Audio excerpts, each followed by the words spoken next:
आज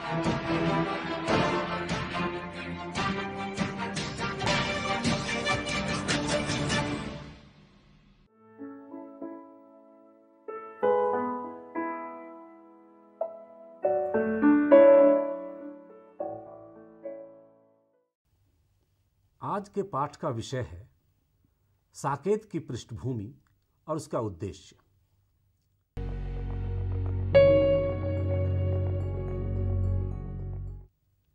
इस पाठ के अध्ययन के उपरांत आप मैथिली शरण गुप्त के साकेत काव्य की रचनात्मक पृष्ठभूमि को जान सकेंगे, गुप्त जी के जीवन दर्शन को भली भांति समझ सकेंगे, राम काव्य परंपरा से परिचित होने के साथ इस परंपरा में साकेत का स्थान निर्धारित कर पाएंगे और गुप्त जी पर एक ओर भक्ति तो दूसरी ओर गांधी के प्रभाव को समझ पाएंगे।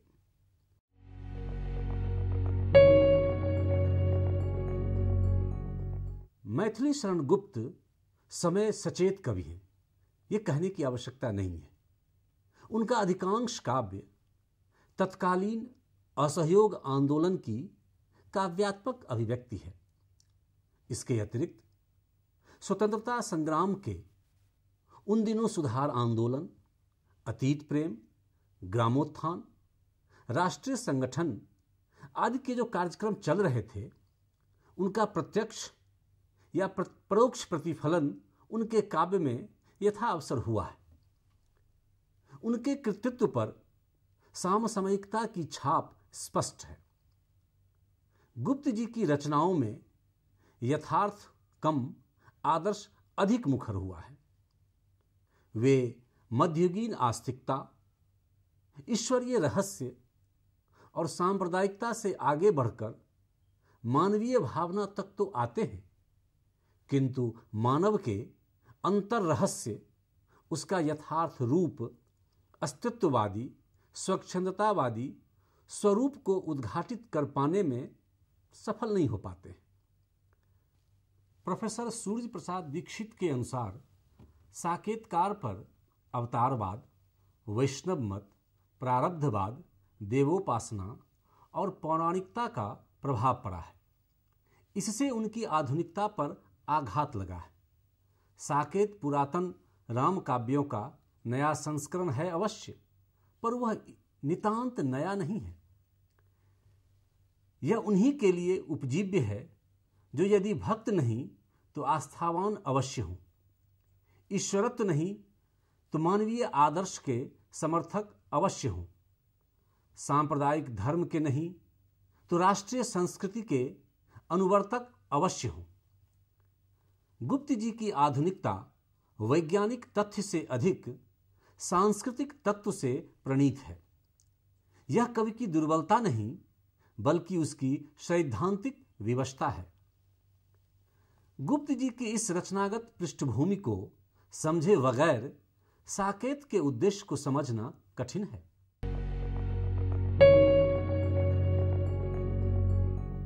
गुप्त जी का सर्वप्रमुख उद्देश्य खड़ी बोली में एक उत्कृष्ट प्रबंध काव्य रचने का था, क्योंकि उन दिनों ब्रजभाषा काव्य रचना का प्रमुख माध्यम थी।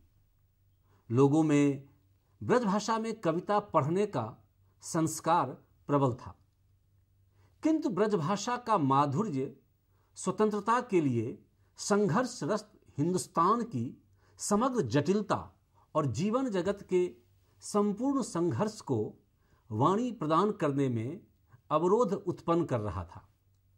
मैथिली शरण गुप्त जी को भी स्वयं खड़ी बोली में काव्य रचना करने में कठिनाई होती थी। उन्होंने सन 1904 में महावीर प्रसाद द्विवेदी को लिखे एक पत्र में इस तथ्य को स्वीकार करते हुए लिखा है, खेद का विषय है कि इस दास को स्वभाव से ही खड़ी बोली से कुछ अरुचि सी है। एक बार जब गुप्त जी ने सरस्वती में अपनी कविता भेजी तो महावीर प्रसाद द्विवेदी जी उन्हें लिखा, आपकी कविता पुरानी भाषा में लिखी गई है। सरस्वती में हम बोलचाल की भाषा में ही कविता छापना पसंद करते हैं। यह बात गुप्त जी के दिल में धंस गई और उन्होंने इसे एक चुनौती के रूप में लिया। यही चुनौती कालांतर में साकेत लेखन का आधार बनी। उन दिनों खड़ी बोली में महाकाव्य लिखना अत्यंत दुष्कर कार्य था, किंतु गुप्त जी ने इस दुष्कर कार्य को करने का अपार साहस दिखलाया। यद्यपि डॉक्टर नगेंद्र ने साकेत को जीवन काव्य की संज्ञा दी है, किंतु आचार्य हजारी प्रसाद द्विवेदी इसे महाकाव्य मानते हैं। पंडित विश्वनाथ प्रसाद मिश्र ने उसे एकार्थ काव्य की संज्ञा दी है। उनका कथन है कि महाकाव्य में कथा प्रवाह विविध भंगिमाओं के साथ मोड़ लेता आगे बढ़ता है, किंतु एकार्थ काव्य में कथा प्रवाह के मोड़ कम होते हैं। अधिकतर वर्णनों या व्यंजनाओं पर ही कवि की दृष्टि रहती है। गंगा अवतरण, प्रिय प्रवास, साकेत, कामायनी आदि वस्तुतः एकार्थ काव्य ही हैं। आचार्य नंददुलारे वाजपेयी साकेत के बड़े प्रशंसक हैं, उसे महाकाव्य भी मानते हैं, किंतु उसकी सीमाओं के उद्घाटन से भी पीछे नहीं हटते। उन्होंने अपनी पुस्तक हिंदी साहित्य 20वीं शताब्दी में लिखा है, साकेत जैसे अनित दीर्घ महाकाव्य में यदि घटनाओं का पूर्ण समाहार नहीं होता तो सिद्ध है कि काव्य के क्षीर सागर में पानी पड़ रहा है।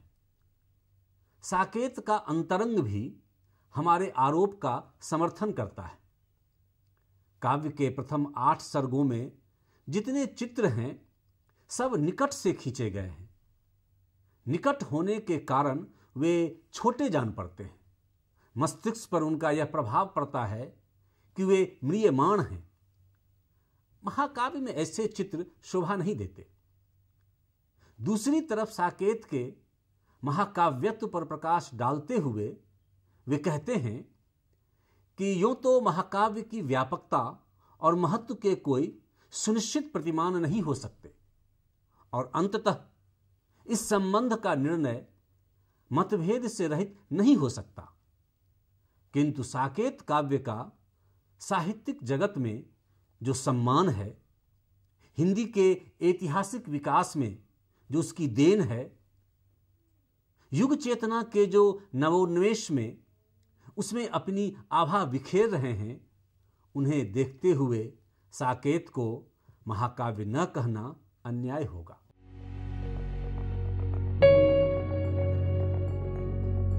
अब हम साकेत में गुप्त जी ने जो स्त्री पात्रों की महत्व की प्रतिष्ठा की है उस पर कुछ बात करेंगे।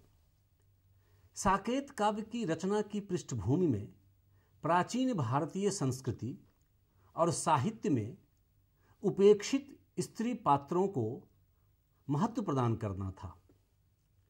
कई कारणों से प्राचीन भारतीय साहित्य में कई महत्वपूर्ण स्त्रियां उपेक्षित रह गईं, जबकि उनका योगदान भारतीय संस्कृति में अप्रतिम रहा है। इस विषय पर सबसे पहले ध्यान दिया कवि गुरु रविंद्रनाथ टैगोर ने। उन्होंने एक अत्यंत महत्वपूर्ण निबंध काव्येर उपेक्षिता लिखा। इस क्रांतिकारी लेख में उन्होंने कहा है, हम कह सकते हैं कि संस्कृत साहित्य में काव्य यज्ञशाला की प्रांत भूमि में जो कितनी ही स्त्रियां अनादृत होकर खड़ी हैं, उनमें प्रधान स्थान उर्मिला का है। हाय अव्यक्त वेदना देवी उर्मिला, एक बार तुम्हारा उदय प्रातःकालीन तारा की भांति महाकाव्य के सुमेर शिखर पर हुआ था। उसके बाद अरुण लोक में तुम्हारे दर्शन नहीं हुए। कहाँ तुम्हारा उदयाचल है और कहाँ अस्ताचल? यह प्रश्न करना भी सब लोग भूल गए। ये बात टैगोर ने अपने निबंध में लिखा था।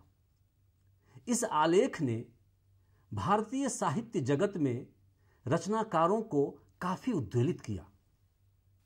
इस लेख से प्रभावित होकर महावीर प्रसाद द्विवेदी ने भी एक लेख लिखा, कवियों की उर्मिला विषयक उदासीनता। इस आलेख में उन्होंने चिंता जताते हुए कहा, खेद की बात है कि उर्मिला का उज्जवल चरित्र चित्र कवियों द्वारा आज तक उसी तरह ढकता आया। उक्त दोनों लेखों के कारण गुप्त जी के मन में उर्मिला और यशोधरा का चरित्र चित्र उभर आया। यद्यपि साकेत है राम कथा, किंतु इस कथा के पोर पोर में उर्मिला समाई हुई है। उर्मिला के व्यक्तित्व की विराटता देखनी हो तो साकेत के 9वें सर्ग को पढ़ना चाहिए। साकेत में उर्मिला के चरित्र पर गुप्त जी ने अपनी करुणा जनित कल्पना से प्रकाश डाला है। वाल्मीकि और तुलसी ने उर्मिला के त्याग पर चुप्पी साध ली थी, पर गुप्त जी उर्मिला के त्याग को लोक भाव भूमि के केंद्र में लाए हैं। साकेत के आरंभिक सर्गों में उर्मिला तथा लक्ष्मण का विलक्षण व्यक्तित्व चित्रित किया गया है। यहां कवि का ध्यान उर्मिला पर केंद्रित है। 9वां सर्ग तो उर्मिला की विरह व्यथा से ही गीला है। साकेत का केंद्र बिंदु उर्मिला है, जो मूल राम कथाओं में एक उपेक्षित पात्र की तरह ही चित्रित हुई है। गुप्त जी को उर्मिला की व्यथा, विरह, वेदना, त्याग और व्यक्तित्व की दृढ़ता ने प्रभावित किया है। उर्मिला के व्यक्तित्व के इन अछूते पक्षों को उन्होंने आधुनिक संदर्भों में उद्घाटित किया है। गांधी युग में जब गुप्त जी रचना कर रहे थे, तब समाज में व्यक्ति का उतना महत्व स्थापित नहीं हो पाया था और परिवार समाज की एक प्रमुख इकाई था। इसलिए भी नारी के व्यक्तित्व पर जिन पक्षों पर उनका अधिक ध्यान गया, वे थे उनका मातृत्व और पत्नीत्व। इसी संदर्भ में उसकी स्वतंत्र सत्ता और महत्ता है। साकेत में गुप्त जी ने उर्मिला के अतिरिक्त कैकेयी, सुमित्रा, मांडवी आदि स्त्री पात्रों को भी गरिमा से मंडित किया है। उर्मिला और मांडवी तो गुप्त जी की अपनी सृष्टि है। इन चरित्रों में कल्पना की नवीनता देखते ही बनती है।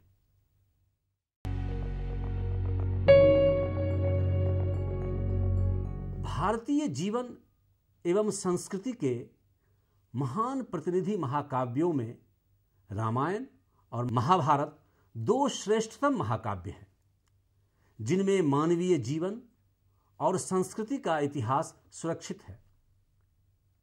रामायण भगवान राम के जीवन की गाथा है, जो हजारों वर्षों से इस देश की सांस्कृतिक प्रेरणा रही है और जिस पर इस युग के महाकवियों ने अपनी कलम उठाई है।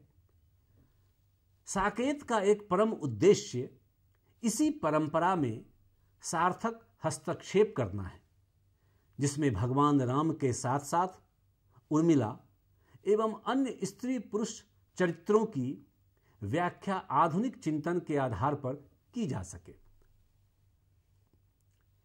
आलोचक कृष्णदत्त पालीवाल ने राम काव्य परंपरा में तुलसीदास के रामचरितमानस और साकेत के बीच फर्क करते हुए कहा है, यह भिन्नता अपने मूल में मध्ययुगीनता और आधुनिकता की भिन्नता है। मध्ययुगीन काव्यकार की मानसिकता पुराणों से शास्त्रों की विधि निषेध वाली आज्ञाओं, संतों और धर्माचार्यों की आध्यात्मिक अनुभूतियों के संश्लेष से निर्मित हुई थी, किंतु आधुनिक भारत की नवीन मानसिकता पर ज्ञान विज्ञान की नवीन चिंतन धाराओं का गहरा प्रभाव था। पूर्व और पश्चिम की टकराहट से भी भारतीयों में एक नवीन आत्मचेतना उद्बुद्ध हुई थी और इस चेतना को तिलक, अरविंद, विवेकानंद, दयानंद और गांधी ने नई चिंतन धारा भी दी थी। नतीजा यह हुआ कि एक नए मानव का जन्म हुआ जो अपने संस्कारों में मध्ययुगीनता से काफी हटकर था। मूल रूप से इसी भिन्नता ने साकेत को अभिनव राम काव्य की संज्ञा दिलाई। गुप्त जी ने साकेत में राम को अवतारी रूप में कम, युग पुरुष के रूप में अधिक प्रस्तुत किया है।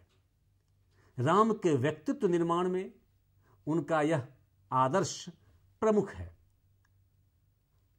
मैं आर्यों का आदर्श बताने आया, जन सम्मुख धन को तुच्छ बताने आया, सुख शांति हेतु में क्रांति मचाने आया, विश्वासी का विश्वास बचाने आया।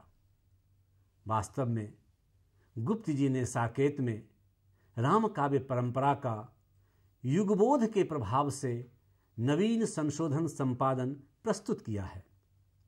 भारतीय साहित्य में राम कथा हमारी मूल्य चेतना की धूरी ठहरती है।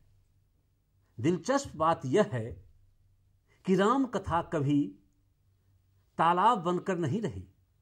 नदी बनकर यह राम कथा कभी विस्तार में, कभी गहराई में उतरकर काट करती हुई लगातार प्रवाहित रही है। इस राम कथा का केंद्र है साकेत। यही हनुमान तक आकर कहानी सुनाते हैं। गुप्त जी इस ढंग के और ऐसे समर्थ कथा शिल्पी हैं कि हम राम कथा का स्पर्श श्रवण करके ही नहीं रह जाते, उसमें अवगाहन करते हैं। राम काव्य परंपरा में साकेत की अपनी कुछ सीमाएं हैं।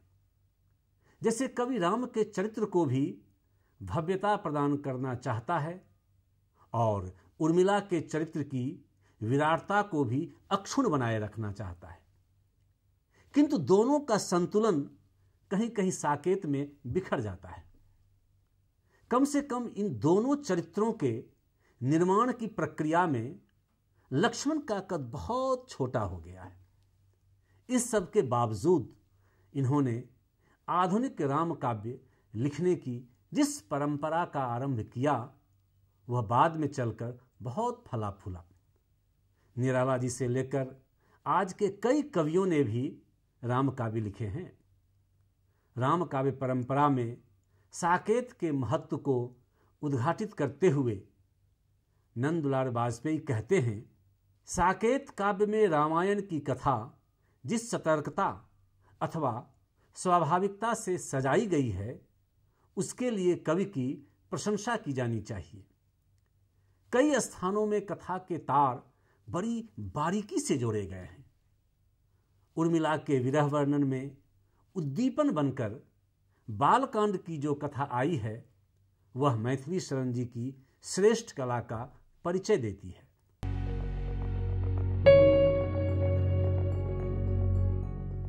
प्राचीन भारत का जीवन दर्शन निवृत्ति मूलक था।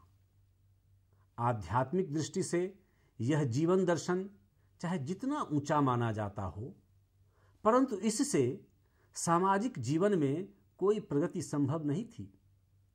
दूसरी ओर पश्चिम का जीवन दर्शन प्रवृत्ति मूलक होने के कारण समाज को प्रगति की ओर ले जाने की क्षमता रखता था, परंतु वह भौतिकवाद के दोषों से आक्रांत और मनुष्य को अंतिम लक्ष्य तक ले जाने में असमर्थ था। अतः भारतीय चिंतकों ने भारतीय निवृत्ति मूलक दर्शन में पाश्चात्य प्रवृत्ति का समन्वय करके जीवन में त्याग की महत्ता के साथ उसके प्रति अनुराग उत्पन्न किया। गुप्त जी का जीवन दर्शन प्रवृत्ति मूलक है। इसमें कर्म से भागने की शिक्षा नहीं दी गई है। ध्यान देने की बात यह है कि उन्होंने यद्यपि प्रवृत्ति मूलक एवं कर्मठ जीवन दर्शन को अपनाया है, परंतु भौतिकता को कभी तरजीह नहीं दी, बल्कि अध्यात्म को भौतिक मूल्यों से अधिक स्वीकारा है। कहा जा सकता है कि उन्होंने भौतिकवाद से आध्यात्मिकता को महत्व दिया है। गुप्त जी का उद्देश्य साकेत के माध्यम से पाश्चात्य और पौर्वात्य, प्रवृत्ति और निवृत्ति, भौतिकता और आध्यात्म, प्रेम और त्याग का समन्वय स्थापित करना है। दूसरे शब्दों में, धरती पर स्वर्ग अथवा भौतिकता की पृष्ठभूमि पर अध्यात्म की अवतारणा की है। इस आधार पर हम कह सकते हैं कि गुप्त जी ने भारतीय जीवन दर्शन को अपने काव्य का आधार बनाया है और उसी के अनुरूप अपने महाकाव्य की संरचना की है। साकेत के पात्रों, प्रसंगों, कथाओं और उपकथाओं के माध्यम से गुप्त जी ने भारतीय जीवन के सनातन मूल्यों का प्रतिपादन किया है और नवीन जीवन मूल्यों को उनके साथ मिलाकर पूर्णता प्रदान की है।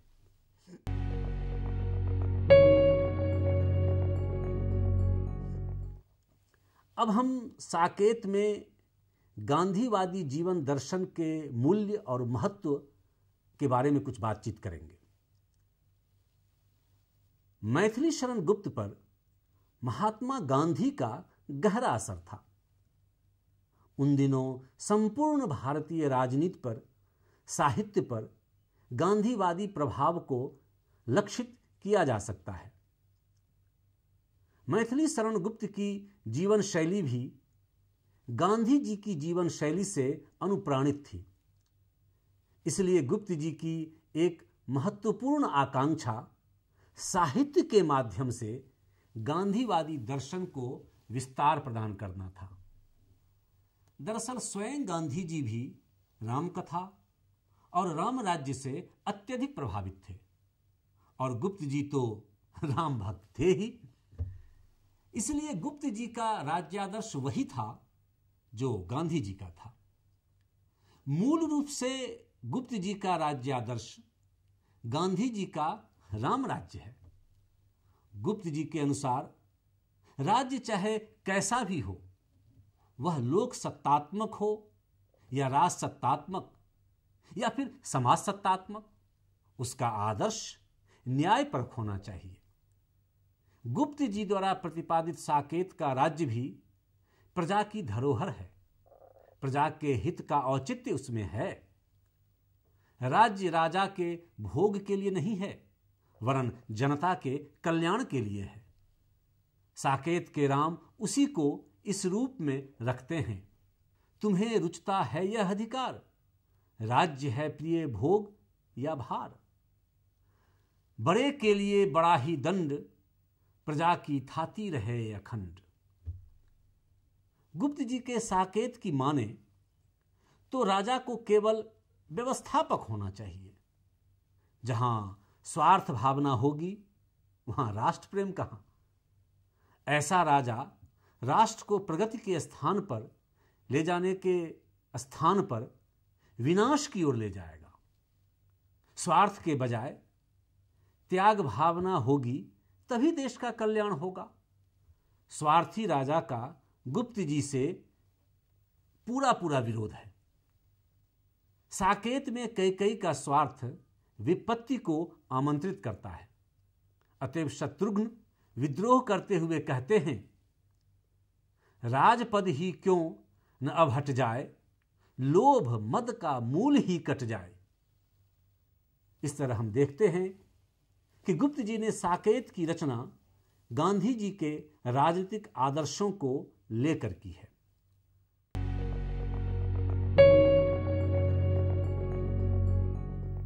मैथिली शरण गुप्त सामाजिक व्यवस्थाओं में आमूल चूल बदलाव के पक्षधर नहीं है।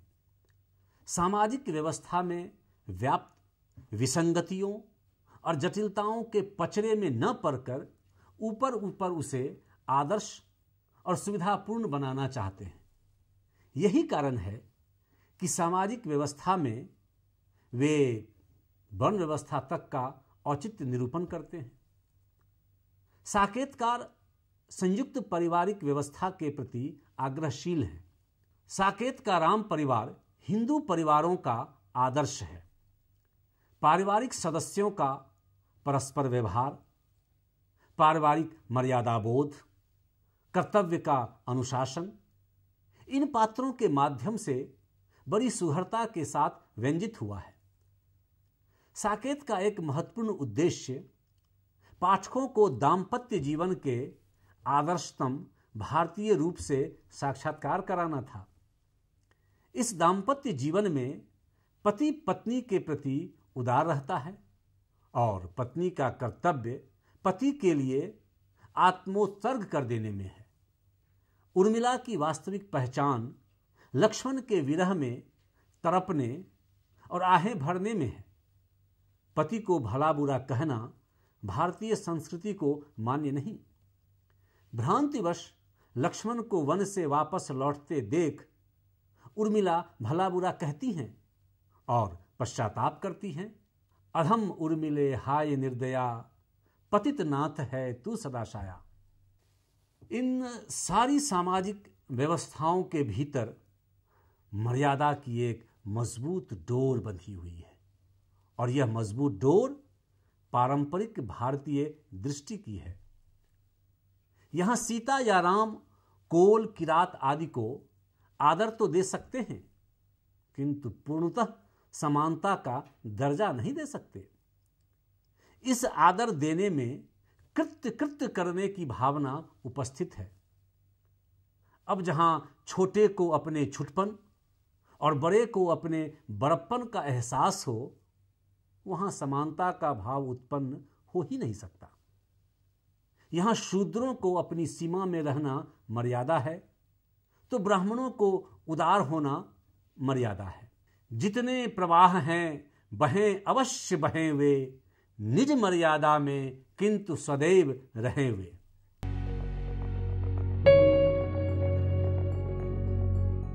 अब हम साकेत में वैष्णव भक्ति का जो रूप है उसके बारे में संक्षेप में बातचीत करेंगे। मैथिली शरण गुप्त निष्ठावान वैष्णव भक्त हैं, इसमें कोई दो राय नहीं। साकेत में वैष्णव भक्ति एवं अध्यात्म के स्पष्ट दर्शन होते हैं। वैसे देखा जाए तो गुप्त जी आध्यात्मवादी अथवा दार्शनिक कवि नहीं हैं, वे भावनाशील कवि हैं। प्रकट सत्ता से परे और भी कुछ है, इस संबंध में वे तर्क वितर्क अथवा संदेह नहीं करते। यह उनकी वैष्णव भावना का श्रद्धा और विश्वास का क्षेत्र है। उनके वैष्णव हृदय पर राम भक्ति का गहरा रंग चढ़ा है। अन्य देवों के प्रति श्रद्धा होने पर भी अन्य रूप उनके हृदय को इतना आकृष्ट नहीं कर पाते। वैसे गुप्त जी रामानुजाचार्य के विशिष्टाद्वैतवाद में श्रद्धा रखते हैं। उनके राम ब्रह्म के अवतार हैं। हो गया निर्गुण सकुन साकार है, ले लिया अखिलेश ने अवतार है। पापियों का जान लो अब अंत है, भूमि पर प्रकटा अनादि अनंत है। गुप्त जी के राम का वाह्य रूप सगुण और साकार है। पापियों का विनाश और धर्म की संस्थापना के लिए उनके राम ने अवतार लिया है। परमात्मा लीलाधाम है, साथ ही भक्त वत्सल भी। वह संसार का सृष्टि चक्र चलाते हैं। राम का जन्म भी आर्य धर्म के संस्थापनार्थ हुआ है। मैं आर्यों का आदर्श बताने आया।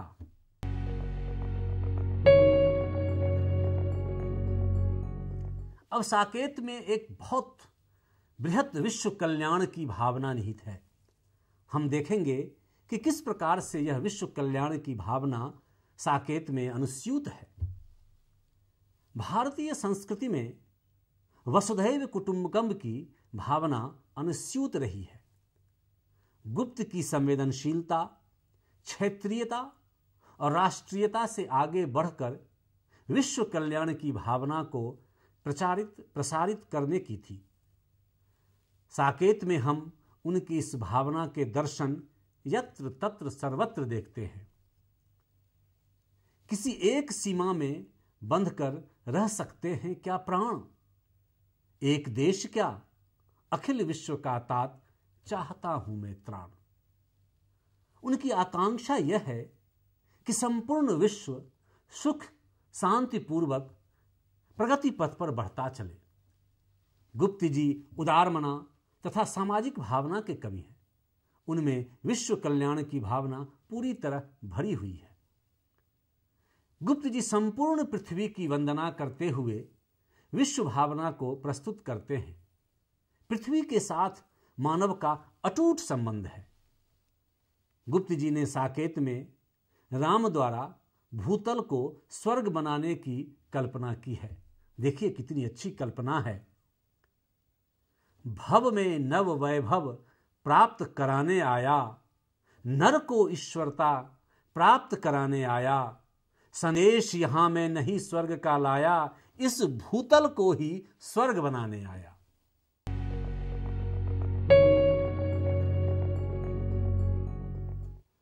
अब जो इतनी बातें कही गई हैं, उन सारी बातों को अगर हम समेटें तो कह सकते हैं कि मैथिली शरण गुप्त जी की साकेत रचना का उद्देश्य ना तो मनोरंजन था और न ही अर्थोपार्जन और न ही यश प्रतिष्ठा की प्राप्ति।